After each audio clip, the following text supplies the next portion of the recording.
आप सभी जानते हैं कि भारत देश में गणेशोत्सव का सामाजिक रूप से जो आयोजन शुरू हुआ वो श्री लोकमान्य तिलक के बहुत प्रयासों के बाद हुआ।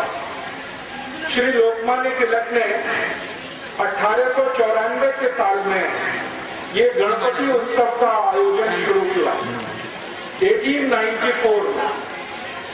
1894 में श्री लोकमान्य तिलक ने इसको क्यों शुरू किया, कारण उसका क्या था, आधार उसका क्या था। हमारे जमाने में, हमारे देश में 1894 में अंग्रेजों की सरकार चलती थी और अंग्रेजों की सरकार ने भारत देश में एक नियम बनाया था, कानून बनाया था। वो ये कि भारतीय नागरिक एक साथ किसी स्थान पर एकत्रित नहीं हो सकते। उसके लिए उन्होंने एक कानून बना दिया था और वो कानून में भारत के नागरिक 5 की संख्या में, 5 नागरिक एक साथ कहीं भी नहीं जा सकते, एक साथ कहीं आ नहीं सकते। अगर कहीं पर ब्रिटिश पुलिस, अंग्रेजों की सरकार की जो सेना होती थी, वो भारतीय नागरिकों को समूह में देखे तो निश्चित रूप से उनको पुलिस अरेस्ट करती थी, जेल में डालती थी और उसके बाद उनके ऊपर भयंकर अत्याचार होता था। और वो अत्याचार आप कल्पना नहीं कर सकते, कोड़े मारने से लेकर हाथ के नाखून खींच लेने तक का अत्याचार अंग्रेजों की पुलिस किया करती थी। अंग्रेजों की सरकार थी, उन्हीं का कानून था, उन्हीं का नियम था। अदालत में जो जजेस होते थे वो भी अंग्रेज होते थे।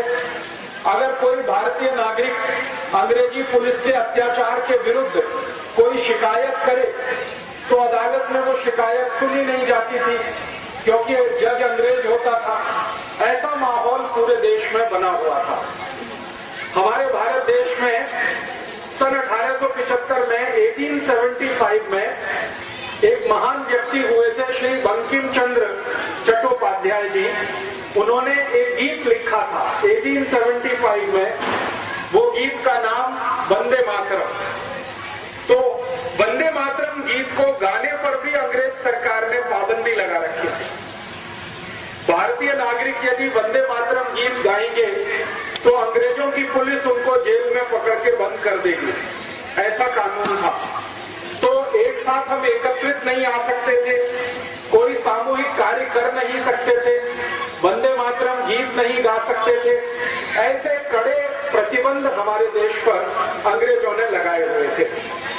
और उस समय अंग्रेजों के खिलाफ जो भारत का आंदोलन था, स्वातंत्र आंदोलन था, उसके सबसे बड़े नेता थे श्री तिलक। उन्होंने अंग्रेजों की सरकार के ये जो प्रतिबंध थे, ये जो पाबंदी थी, इसको निरस्त करने के लिए एक योजना बनाई और उन्होंने ये तय किया कि अगर अंग्रेज सरकार 5 या 5 से ज्यादा लोगों पर पाबंदी लगा रही है तो कोई ऐसा आयोजन शुरू करना चाहिए जो अंग्रेजों की सरकार के इस कानून को भंग करे और नागरिकों के मन में शक्ति आए, डर निकल जाए। अंग्रेजों की सरकार का जो भय है वो भारत के नागरिकों के मन से निकलना चाहिए।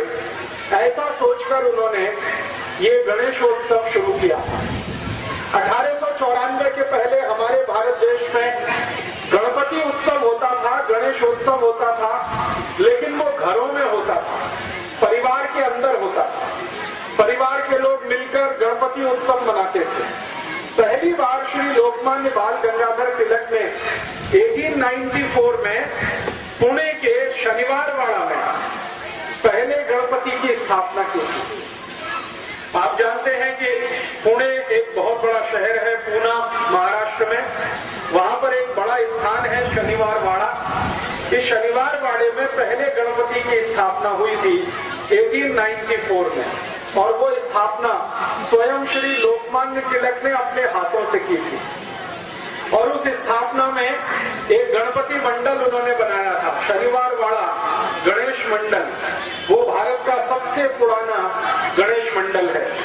तो उस गणेश मंडल के कार्यकर्ताओं को उन्होंने एक संकल्प कराया था कि हम ये गणेशोत्सव का पर्व 10 दिन तक मनाएंगे अंग्रेज पुलिस अगर हमें गिरफ्तार करेगी तो हम जेल में जाएंगे, लेकिन गणपति उत्सव को हम जरूर मनाएंगे। और ऐसे करके ये गणेशोत्सव की शुरुआत हमारे देश में हुई।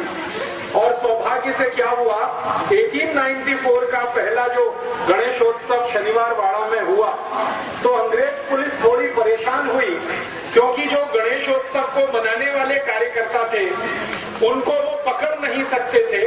कारण ये था कि वो धार्मिक गतिविधि में शामिल है।